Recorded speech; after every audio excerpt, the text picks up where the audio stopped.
हामीले घाँटीलाई कसरी सुरक्षित राख्ने? हामीले सकेसम्म तातो, धेरै चिसो पनि खानु हुँदैन। त्यसले गर्दाखेरि हाम्रो घाँटीमा असर पर्न सक्छ।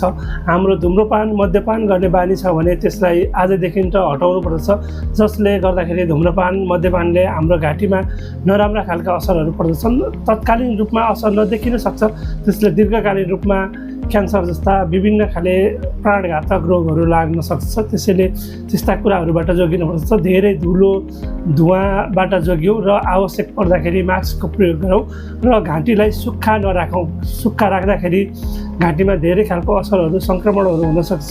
त्यसैले एकदमै धेरै मात्रामा पानी पिउने बानीको विकास गरौँ।